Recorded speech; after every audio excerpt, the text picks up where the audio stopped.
Buenas tardes a todos y a todas. Un gusto poder tener una audiencia como ustedes. Es un gran privilegio poder estar en esta tarde y bueno, quiero compartirles antes de poder iniciar la charla que estamos en Jueves de la UNAM. Jueves de la UNAM es un programa que trabajamos una conferencia mes con mes, precisamente en estas instalaciones que gentilmente la Universidad de Guanajuato nos ofrece con la intención de poder estar muy cerca de ustedes. Nuestras instalaciones de la UNAM están en la carretera Querétaro y entonces sabemos que por la distancia es muy importante acercarnos a ustedes con la finalidad de que puedan ustedes tener esta cercanía con las universidades, con la UNAM y con la Universidad de Guanajuato. Este programa tiene como finalidad hacer una promoción en las ciencias, las artes, las humanidades y sobre todo que compartamos a través de nuestros conferencistas una serie de conocimientos que sean muy prácticos para ustedes. No se trata de ninguna manera de poder hablar de temas que son inalcanzables, sino que todo lo contrario, sean temas que nos ayuden a estar mejor, a vivir mejor, a tener un buen desarrollo, no solamente en el tema de hoy, sino en el ámbito general de las artes, las ciencias y las humanidades. Y es así como Jueves de la UNAM tiene un compromiso muy importante con la población de San Miguel de Allende y por supuesto con todos y todas quienes estén interesados en estos temas. Así que los seguimos invitando a que acudan a este tipo de conferencias. Y bueno, el día de hoy tenemos la gran fortuna, una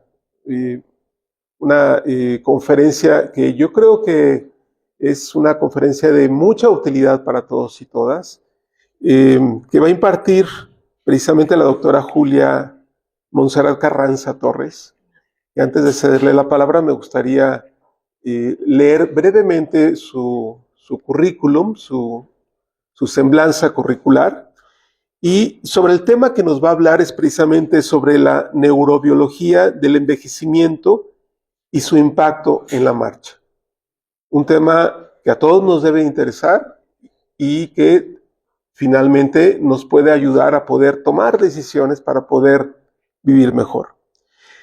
La doctora Julia Montserrat Carranza Torres egresó de la carrera de medicina de la Universidad Michoacana de San Nicolás de Hidalgo y posteriormente se formó como especialista en geriatría en la ciudad de Querétaro por parte del Instituto Mexicano del Seguro Social.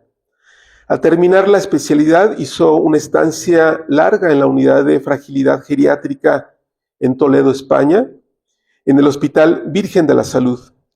Y de regreso a México realizó una maestría en investigación médica con línea terminal en envejecimiento por parte de la Universidad Autónoma de Querétaro.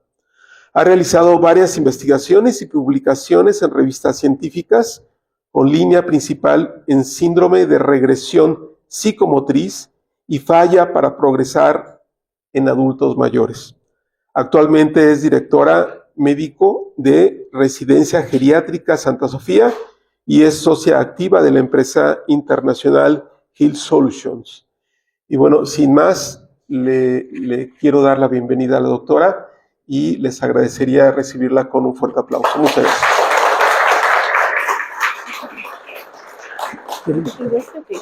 Muy buenas tardes a todos. Este micrófono va a ser para el público. Ah, perfecto. Y ese micrófono es para las grabaciones. Ya comprendo, perfecto.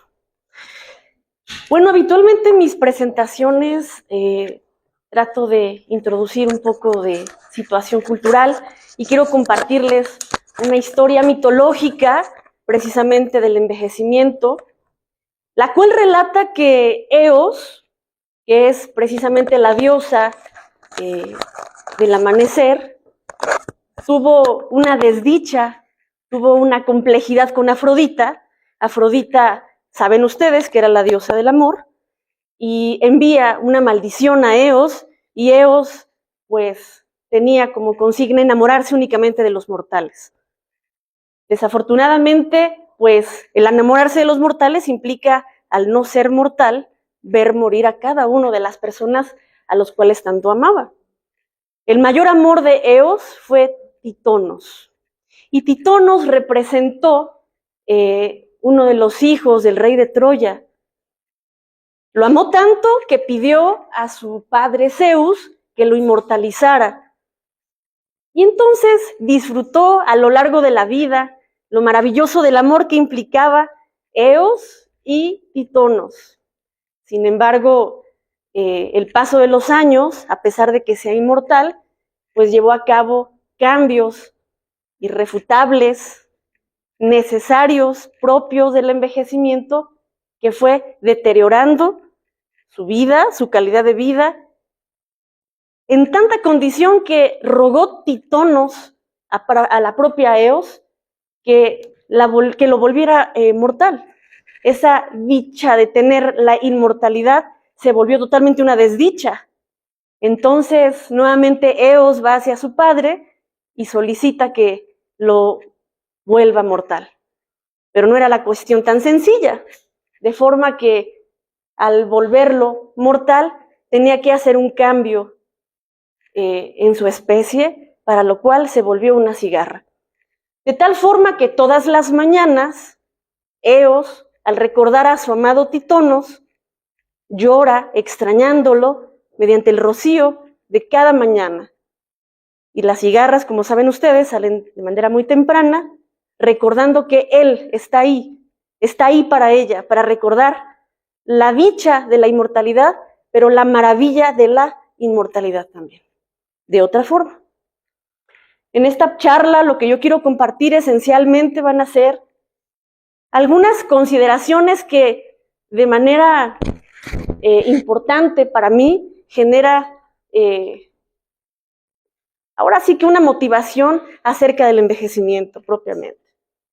Vamos a rondar por algunas cuestiones asociadas a lo que la historia ha construido esencialmente para poder comprender este fenómeno del envejecimiento. Vamos a entrar a una parte sobre cómo hemos evolucionado, biológicamente hablando, a lo largo de nuestra conciencia, para poder posteriormente explicar cómo es posible que caminamos y paradójicamente no es el parteaguas que nos hace humanos. Posteriormente voy a platicarles un poco acerca del envejecimiento fisiológico, no patológico, para posteriormente ser capaces de comprender un poquito más aquello que no es enfermedad y qué tanto estamos haciendo nosotros socialmente para poder favorecer o desfavorecer este envejecimiento neurológico adecuadamente. Creo que después de entender un tanto a Títonos, a Eos, va a valer la pena acercarles un poquito la importancia de morir. ¿Okay? Entonces, en este sentido, ¿qué representa históricamente ser viejo, no? Históricamente ha tenido connotaciones bastante amplias que van a tener una consideración cultural, una consideración biológica, social, económica, política. Siempre he dicho que hablar del envejecimiento en sí mismo a lo largo de la historia y al día de hoy es hablar de un dualismo. ¿Y por qué es un dualismo esencialmente? Porque vamos a encontrar cosas bastante positivas, pero la realidad es que no todo es positivo. Vamos a tener algunas otras consideraciones que me permita identificarlas negativamente para poder mejorarlas. ¿Okay? Sin embargo, a lo largo de la historia, el considerar a un paciente viejo, el considerar a una persona añosa, representaba en la prehistoria pues algo mágico, algo maravilloso. Llegar a tener 25, 30 años era una situación magnífica para la tribu. Sin embargo, fue pasando los años, fueron llegando otras culturas. En el caso de los egipcios empieza a ver ese dualismo equilibrante, ¿no? Es decir, obviamente hay una cuestión positiva al envejecer, obviamente la sabiduría, el conocimiento, la experiencia, pero no perdían de vista la existencia de enfermedades propias del envejecimiento. Y eso, pues obviamente llevaba a establecer en un punto muy preciso al paciente añoso o a la persona añosa. Sin embargo, los griegos son un poco más complicados. Se van hacia la parte más negativa del envejecimiento. Ven la parte estética, ven la parte funcional, ven la parte del orden, ven la parte más negativa del envejecimiento. Entonces, es así como históricamente nos ha permitido construir realmente este fenómeno del envejecimiento, ¿sale? Un valor social que cada uno a lo largo de la historia le hemos dado y obviamente nos va a permitir determinar la disponibilidad de recursos en los diferentes momentos, en las diferentes circunstancias que vayamos presentando a una persona mayor.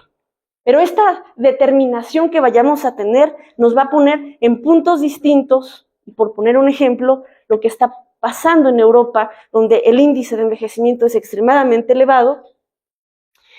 Sin embargo, el proceso de envejecimiento ha tenido alrededor de 150 años para poder llevar a cabo ajustes, cambios, interacciones a las necesidades que pudiéramos tener en aquellas personas que va pasando el tiempo. Lo cual en América no sucede exactamente lo mismo. La presentación del cambio sociodemográfico ha sido tan abrupto que no contamos con 150 años como ellos. Contamos con 20, 30 años por lo menos para poder llevar a cabo precisamente estos ajustes y poder llevar a cabo las intervenciones en todos los niveles que se tengan que hacer para poder determinar las mejores calidades y cualidades del paciente o de las personas mayores. Es por eso que algo que se ha incidido mucho es en esa adaptación dual entre la sociedad y el adulto mayor. Y obviamente poner en un sitio específico al adulto mayor, no la parte dual negativa que va a ser la pérdida funcional, la pérdida de la no interacción en algunas acciones que implique obviamente una imposibilidad por su pérdida de sus funciones, pero obviamente va a haber otras consideraciones que sin duda no debemos de perder de vista. Al fin y al cabo, vamos a entender más adelante que el envejecimiento va a formar parte realmente de un éxito de nuestra evolución y obviamente es de nosotros poder mantener la supervivencia de nuestra especie. Y ahondando ya un poquito más en tema histórico respecto al estudio del sistema nervioso, anteriormente realmente no existía un gran énfasis o un gran interés en el estudio, no se encontraba un gran interés precisamente en el estudio a todos los niveles del mismo, ¿no? En el caso nuevamente de los egipcios, en los papiros distintos en los cuales se redacta algunas de estas consideraciones, no hacían tanto énfasis a la importancia que implicaba precisamente el cerebro en sí, el sistema nervioso. Van pasando los años, los griegos nuevamente consideran que solamente era un sitio donde llevaba a cabo el enfriamiento de la sangre, y va pasando algunas otras décadas, algunos cientos de años, y vamos a encontrar a algunos biólogos que precisamente nos van a permitir analizar un poquito este proceso evolutivo asociado al sistema nervioso. Pero ¿cómo evoluciona el sistema nervioso central? ¿Cómo evoluciona nuestra conciencia realmente, no? Realmente nuestro cerebro, así como lo es algunas otras zonas del sistema nervioso central, lo que ha llegado a ser hasta el día de hoy, pues obviamente ha sido muy complicado, muy complejo y ha sido sometido a muchísimas pruebas. Realmente el mundo que nos encontramos viviendo el día de hoy es extremadamente viejo y la condición de ser humano como tal es sumamente joven para poder lograr un cerebro de 1,5 kilos más o menos, que represente el 2% de nuestra masa corporal y que obviamente también lleve a cabo un gasto energético igual a lo que podría ser nuestro músculo esquelético en reposo. Pero realmente en este sentido, ¿sí?, nos han surgido muchas de las preguntas que nos permitan comprender realmente el qué, el cuándo y el cómo. Realmente qué nos hace a nosotros diferentes evolutivamente de otros ahora sí que de otros seres vivos, inclusive otros primates, otros homínidos ancestrales de los cuales teóricamente hemos evolucionado para ser realmente humanos. ¿Cuándo el cerebro llegó a ser realmente un cerebro humano? Y finalmente, ¿cómo evolucionó realmente el sistema nervioso?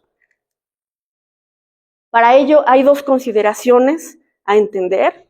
Una tiene que ver con el crecimiento del volumen cerebral a lo largo de la historia, ¿sí? Se han comparado cerebros de primates, de algunos homínidos ancestrales, y realmente, comparativamente a nuestro cerebro, es un cerebro mayor en volumen. Sin embargo, si nosotros tratáramos de comprender a nuestro cerebro realmente no solamente implica el crecimiento del mismo, ¿sale? Realmente vamos a encontrar que existen otras consideraciones a tomar en cuenta, porque si nada más habláramos del tamaño del cerebro, bueno, tamaño del cerebro diríamos que el elefante pues tiene 5 kilos de cerebro y no implica que esté encefalizado, que tenga un estado de conciencia tan claro como teóricamente lo podríamos tener nosotros, ¿no? O inclusive el de una ballena, que es de 7.8 kilogramos aproximadamente, y entonces sacaríamos nuestras propias conclusiones. Ante eso, realmente vamos a encontrar una segunda condición que implica la organización, ¿sí?, del tejido del sistema nervioso. ¿Esto qué nos va a llevar? Obviamente que a lo largo de nuestro proceso evolutivo, cada uno de los lóbulos de nuestro cerebro han llevado a cabo una serie de cambios que permite de manera precisa ser el cerebro humano que cada uno de nosotros tenemos. Esencialmente ha habido 3 cambios en este cerebro humano. Uno, donde va a haber una disminución de la importancia de la cuestión olfatoria, un incremento en la importancia relativa precisamente de la visión y un incremento en la importancia relativa de la neocorteza. Pero hablando precisamente de la neocorteza, viene a mi mente una de las tantas teorías que se ha establecido respecto a la evolución de nuestro cerebro, a lo que llama Carl Sagan en su libro Los dragones del Edén, el cerebro trino. El cerebro trino, según algunas redacciones que hace un neurofisiólogo, el doctor Paul MacLean, establece que el cerebro ha progresado en base a 3 elementos importantes. Un cerebro reptiliano, un cerebro que es precisamente ubicado a las acciones que nos van a mantener vivos, que nos van a mantener ahora sí que con actividades básicas en sobrevivencia, es el sueño, el apetito, la frecuencia cardíaca, la respiración, etc. Posteriormente surge, teóricamente, un cerebro que se llama el cerebro mamífero o el cerebro emocional, obviamente que tiene como indicación ahora sí que el tema de reproducción, el tema emocional y finalmente lo que plenamente nos hace humanos, ¿no?, que es la neocorteza, lo que nos permite pensar, movernos, lo que nos permite razonar, tener abstracción, cálculo, todo lo que es las funciones mentales superiores. Pero entonces, ante este proceso de evolución surge una pregunta importante. ¿Realmente cuándo la evolución nos enseñó a caminar? ¿Sí? Realmente es una paradoja porque sabemos que realmente provenimos de los homínidos. Los homínidos es una serie de una especie ancestral de la cual derivan ahora sí que otras ramas. Nosotros pertenecemos al género Homo, pero realmente el género Homo surge de manera muy, muy, muy tardía comparativamente al surgimiento de los primeros registros de aquellos elementos que empezaron a caminar, ¿no? El Homo sapiens, que es precisamente la línea por la cual nosotros surgimos, tiene alrededor de 200.000 a 300.000 años más o menos de historia y pues obviamente de manera muy, muy tardía pues se registra ahora sí que el surgimiento de la marcha. ¿Pero por qué? Realmente, ¿por qué? Si estábamos tan cómodos de 4 patas, porque estábamos con la necesidad de llevar a cabo un ajuste en nuestro tema del movimiento. Esencialmente, la necesidad del sistema de selección natural, el sistema de buscar comida. Obviamente empezó a haber cambios climáticos, empezó a existir condiciones en las cuales no había comida y teníamos que caminar más distancias. Distancias que implicaba gastar energía y al gastar energía esto llevaba pues a tener que conseguir de alguna forma qué comer. Entonces se encontró que a manera evolutiva tuvimos que enseñarnos a caminar en bipedestación con las piernas plenamente extendidas para poder gastar una menor cantidad de energía y poder llegar con mayor facilidad a sitios lejanos que pudiéramos protegernos precisamente del clima y que evidentemente nos llevara hacia condiciones de alimentación, ¿no?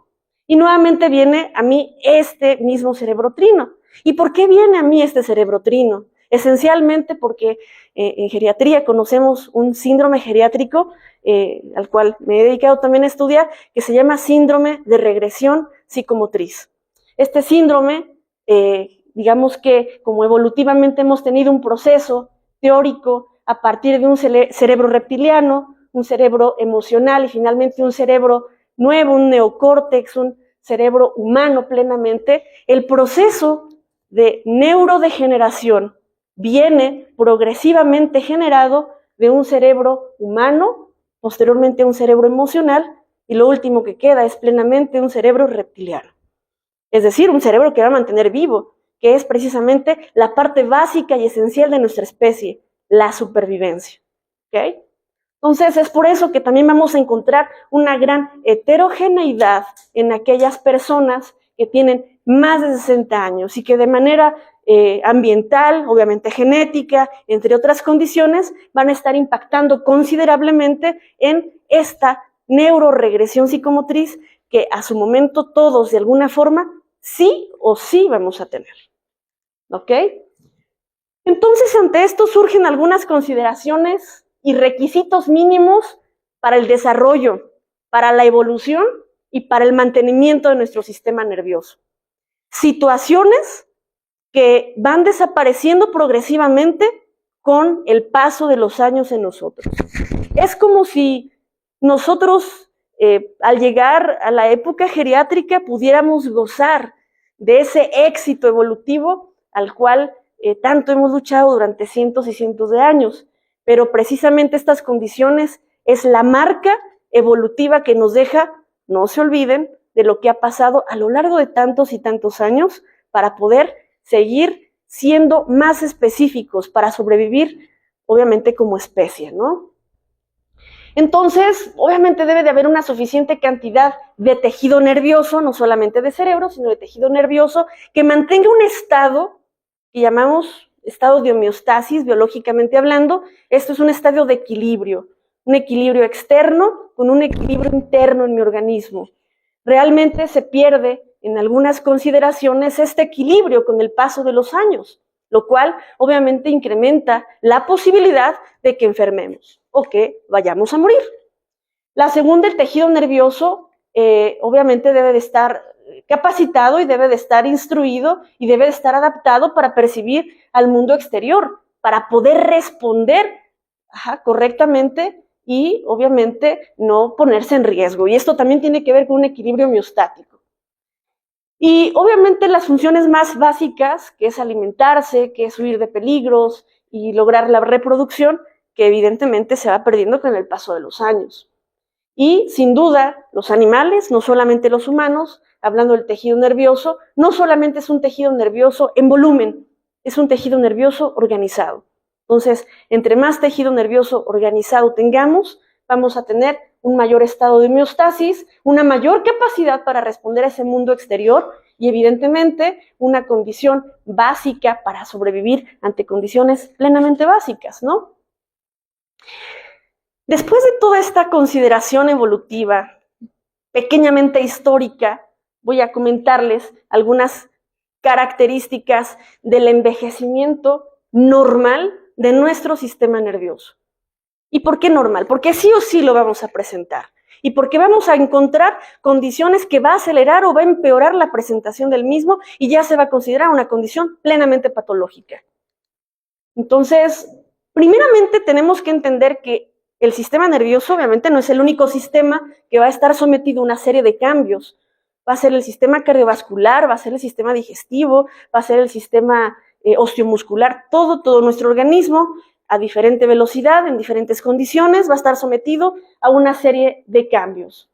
Esta serie de cambios va a alterar nuestra función, una función que va a hacernos susceptibles a enfermarnos y va a ser susceptibles a morirnos, sin duda.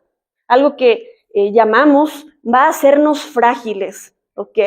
Va a ser una condición que va a ir disminuyendo nuestras reservas fisiológicas y al ir disminuyendo estas reservas fisiológicas, pues evidentemente vamos perdiendo habilidades para mantenernos en equilibrio, ¿ok? ¿Por qué envejecemos? Es la gran pregunta. Existen un montonal de teorías que trata de explicar por qué las personas y por qué en sí todos los seres vivos envejecen. Sin duda va a haber teorías que ya han sido aceptadas, teorías que han sido eliminadas, pero quedaron obviamente parte de la temática en la literatura científica, pero la realidad es que no hay una sola teoría que pueda explicar por qué envejecemos y por qué va deteriorando nuestras funciones. La realidad es que es un conjunto de teorías que pudieran darle explicación al mismo.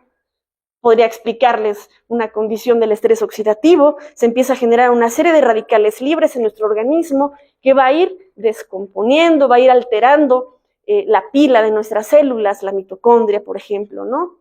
Vamos a encontrar otra teoría que nos diga que la replicación de las células va a ir condicionando que unas estructuras, que son estas patitas extremas, se vayan acortando, lo que llamamos la teoría telomérica. Entonces va a llegar un punto donde los telómeros ya no son capaces de replicarse o de reproducirse y hasta ahí llegamos, ¿ok? Existen otra serie de teorías donde se supone que tenemos un reloj programado en nuestras células y obviamente estas condicionan que llegue a un punto en la cual dejan de funcionar también. Entonces, esencialmente, todas esas teorías son aplicables a nuestro sistema nervioso como a otro sistema. En nuestro sistema nervioso, de manera muy general, vamos a encontrar una disminución del volumen de nuestro cerebro a partir de los 40 años. Aproximadamente un 5%, ¿sí? Cada década. Pero hay que retornar nuevamente las diapositivas anteriores que nos decían el volumen no lo es todo, ¿sale? El volumen no lo va a hacer todo. Entre mayor cantidad de conexiones nerviosas realicemos entre nuestras neuronas, obviamente estos cambios neurofisiológicos van a ser tan sutiles que van a ser de lo más fisiológico y sin datos clínicos que repercutan en nuestra calidad de vida. Va a haber una disminución expresa de diferentes elementos, sobre todo de la sustancia blanca. El sistema nervioso, de manera topográfica o de manera histológica inclusive, es decir, mirado al microscopio, va a estar dividido en sustancia gris y sustancia blanca. La sustancia blanca decimos que es la grasa, la mielina que recubre a los cables que conectan a una neurona con otra. Esencialmente es una de las áreas que más disminución vamos a tener, inclusive más que la propia disminución progresiva de las neuronas, ¿ok? Obviamente va a haber un depósito progresivo de algunas sustancias tóxicas que acorten la vida de las neuronas, pero ya en algunas condiciones patológicas. Y también va a haber una disminución muy importante en la producción de algunos neurotransmisores y también del sitio donde va a llevar a cabo la acción los neurotransmisores, lo cual condiciona, obviamente, que haya un cambio en nuestras funciones cognitivas, que haya algunas alteraciones en nuestros estados de ánimo con mayor facilidad comparativamente a aquel paciente joven, algunos trastornos del movimiento también, algunas condiciones asociadas a la marcha, por supuesto, obviamente que van a estar asociadas plenamente a la condición de los neurotransmisores.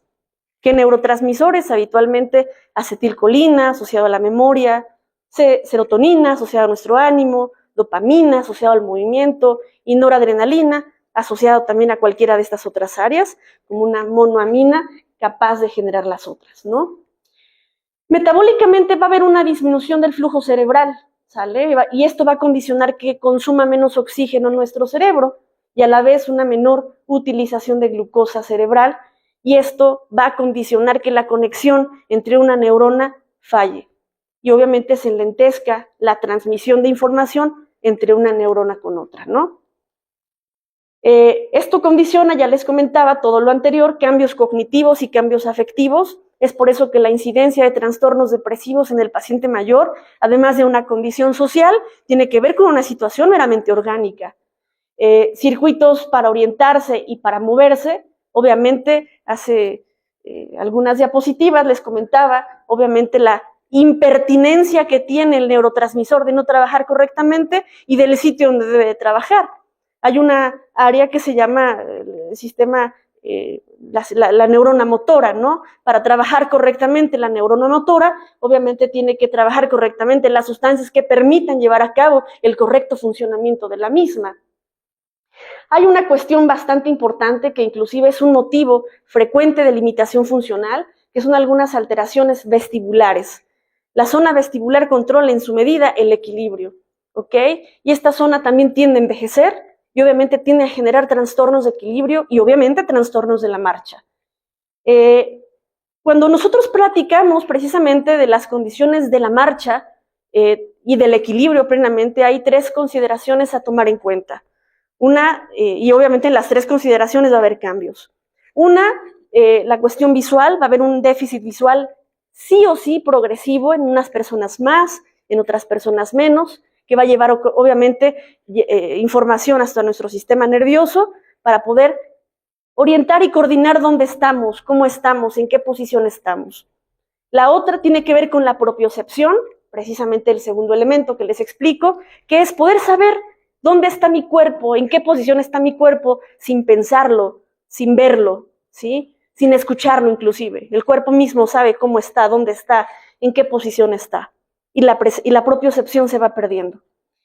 Hay condiciones patológicas, evidentemente, que nos van a llevar a perder de manera más rápida la propiocepción, como tiene que ver la enfermedad arterial periférica, o como lo puede hacer la diabetes, o como lo puede hacer otro grupo de patologías. Y la tercera parte, pues, es precisamente la parte vestibular, ¿no? La parte que tiene que ver con la zona vestibular, tanto externa como la integrativa a nivel temporal de nuestro cerebro, ¿ok? Entonces, esto va a generar una disminución en la velocidad de la marcha, va a generar una disminución en la toma de decisiones basadas en la percepción, porque realmente la percepción que tenemos está alterada en las 3 áreas, ¿ok? ¿Y qué va a condicionar? Obviamente un peor control motor, un peor control de la marcha, y esto me va a llevar a una limitación funcional. Entonces, socialmente, que más adelante vamos a ver cuál es mi tarea, obviamente proponer un medio que me permita facilitar justamente la movilidad ante cualquier persona que fisiológicamente sí o sí va a tener precisamente estos cambios visuales, propioceptivos y vestibulares, ¿ok? Es decir, geriatrizar nuestras ciudades, ¿ok? Y obviamente esto va a incrementar el riesgo de caídas, ¿ok?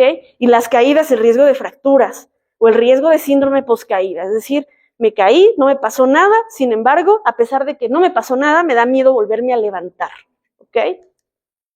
Y hay muchos estudios muy interesantes entre una correlación bioquímica asociada entre la cognición y la emoción, ¿ok? Hay una serie de situaciones que explican que ante la existencia plenamente de algunas alteraciones conductuales o emocionales, incrementa aquella tendencia de hacer deterioro cognitivo, o viceversa, aquel paciente con algunos inicios patológicos de deterioro cognitivo va a estar asociado también a algunos cambios de conducta, como algún trastorno depresivo o algún trastorno propiamente de ánimo, ¿no? Y hubo un estudio interesante donde llevaban a cabo en pacientes generales, aparentemente fisiológicamente normales, un análisis entre el reconocimiento facial de las expresiones comparativamente al paciente joven, ¿no? Y esto impactaba brutalmente en la población estudiada porque obviamente tenían una percepción errónea de esas expresiones faciales, la que fuera. Había una tendencia a observar más tensiones negativas, a una cuestión de miedo, de tristeza, de ira, y sin duda esto lleva al adulto mayor a tener menor interacción social. Una condición importante para mantener íntegro, para mantener sano, para mantener saludable nuestro sistema nervioso en cualquiera de las áreas que estemos hablando, central o periférico, sí o sí es la socialización, ¿ok? Entonces, el aislarnos sí o sí va a condicionar cambios cognitivos, va a condicionar cambios motores y va a condicionar que individualmente se vayan a extinguir, ¿ok? Hay otra serie de cambios neurofisiológicos que tiene que ver con un eje que se llama eje hipotálamo, hipofisiario y suprarrenal, ¿ok? Este eje es muy importante, es un eje controlador de estrés interno, es decir, es un eje que controla precisamente el equilibrio, la homeostasis que les platicaba precisamente en las diapositivas anteriores. Un eje que produce cortisona naturalmente, ¿sí? Y sin embargo, se ve alterado de manera muy general en las personas que tienen más de 60 años. Y además de otra serie de situaciones que conlleva también a fragilidad geriátrica, algo a considerar es incrementa los síntomas depresivos. Incrementar los síntomas depresivos asociados al paciente frágil incrementa también el riesgo de caídas. ¿Okay? Sin embargo, viene también otra pregunta acerca del edadismo y acerca del envejecimiento del sistema nervioso, porque creo que somos responsables nosotros mismos de muchas de las malas acciones que realizamos y promovemos con buena intención, en algunas ocasiones con mala intención, obviamente para poder llevar a cabo una preservación justamente de la condición de nuestro sistema nervioso y de otros sistemas, ¿no? Para ello, hablar de edadismo, compréndase como aquellas condiciones de pensamiento o aquellas condiciones de sentimiento o inclusive de acción que nos van a llevar a tachar algunas situaciones asociadas